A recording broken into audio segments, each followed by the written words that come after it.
y'all look good.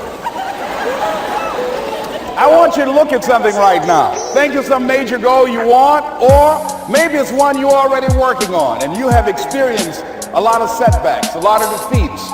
You've experienced a lot of disappointment. Maybe you've already given up. And maybe you just need a little fire, a little encouragement to get back in the game again. Here's what I want you to look at. There are winners, there are losers, and there are people who have not discovered how to win. And all they need is some coaching. All they need is some help and assistance, just a little support. All they need is some insight or a different strategy, a plan of action to make some adjustments that will open up the key to a whole new future for them, that will give them access to the unlimited power that they have within themselves. That's all that they need. So what I want you to do is think about something you want for you, that's real for you, that's important for you, that will give your life some special meaning and power. And I don't even want you to say, I can do that. I don't want you to assume that. See, 5 years ago when I started out in this area, I would not have been able to make the mental leap that I would be up to where I am right now. I don't want you to begin to just psych yourself out. No. I want you to be able to say something to yourself that will enable you to maintain a level of integrity with yourself. That when you say this, even when you face tremendous setbacks, it will be a benchmark to keep you in the game, to keep you moving forward and experimenting and readjusting your strategy and your plan of action, continuously looking for ways to win.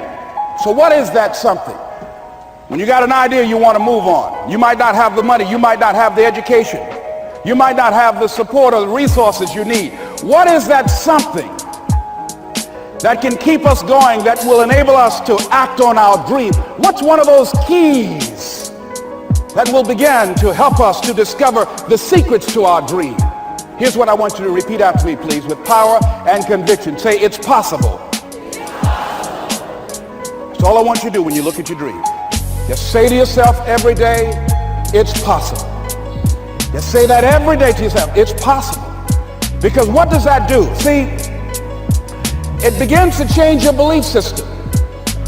See, the way in which we operate, ladies and gentlemen, it's a manifestation of what we believe, what's possible for us.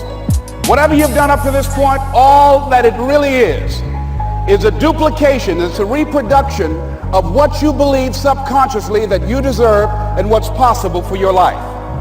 Most people operate out of their personal history, out of their memory, things they've done, things they've experienced, things they've seen, things that they have observed. What I'm suggesting that you operate out of a larger vision of yourself.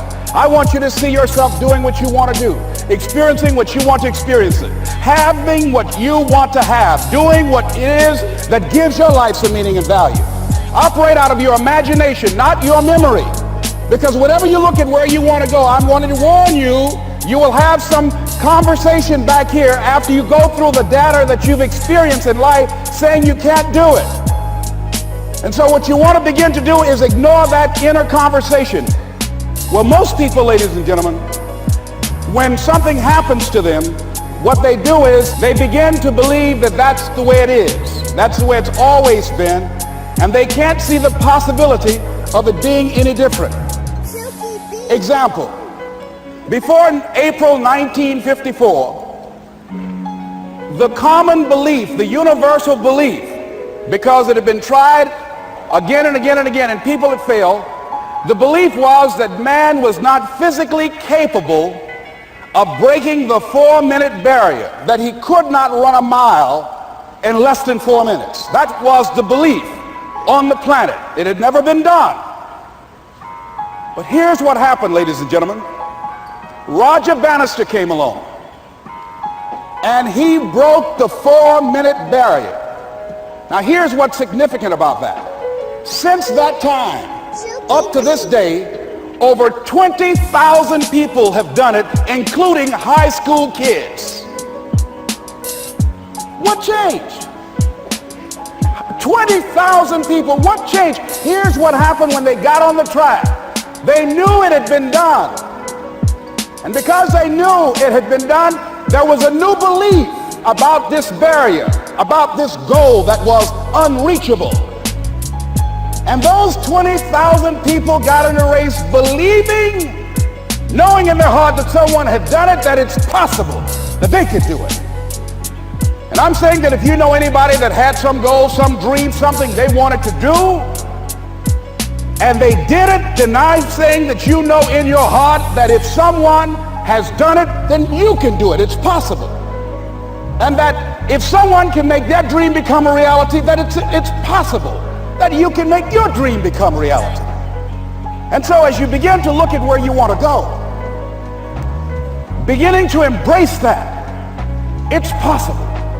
I'm blessed and highly favored. I've got a lot going for me. I got some good stuff in me. And it's possible that I can bring my greatness out here in the universe. That I can do what I want to do. It's possible I can write my own book. I can have my own business. I can take the trip and travel around the world. It's possible. I can bounce back from adversity and reinvent my life. It's possible. Regardless of where I am, the things can get better for me. It's possible. I'm thinking about two men right here in Chicago who are fairly successful, similar background, educated. They worked for a corporation for many years, and they were among many people that were laid off. Two guys who were very good friends. One went out looking for a job for several weeks along with the other one, and they faced disappointment and rejection again and again and again. They couldn't find any work, which is the story of many people across this country. One guy stopped. He became discouraged. He stopped going. He stayed home looking at television, became very argumentative and toxic with his wife, drinking beer, getting on the phone, talking to his other negative, unemployed friends. And he just gave up. The other guy kept looking for a job everywhere he could go. Every time he could get an opportunity, kept asking people, networking, checking the newspapers every day. Kept going everywhere he could, trying to find a job. You have too much education. You're overqualified. You won't be here long enough. He kept going. He kept going. He went to a place and said, look here, I tell you what, if you can't hire me, and I know you can use my talents, abilities, and skills, I don't want to sit home and do nothing. Just let me do some volunteer work. You don't have to give me anything, all right? I just want to work. I want to be busy. Guy said, okay, it's on you now, but don't expect me to give you anything. It's okay. This guy came in and worked. He was the first one there. The last one to leave was the best employee there.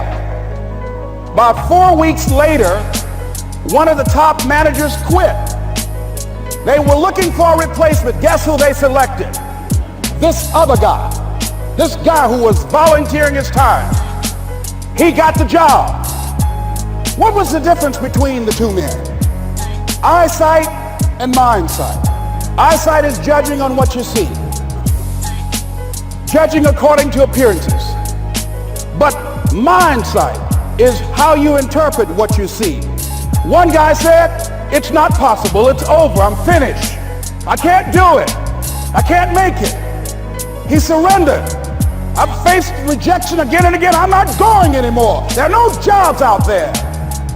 But this other guy, he felt that in spite of the no's and rejections, in spite of how bad the economy is, in spite of what the newspapers are saying, that it's possible that somebody somewhere will give me a job. He just kept going, thinking it was possible. And guess what, ladies and gentlemen? That's what we have to do.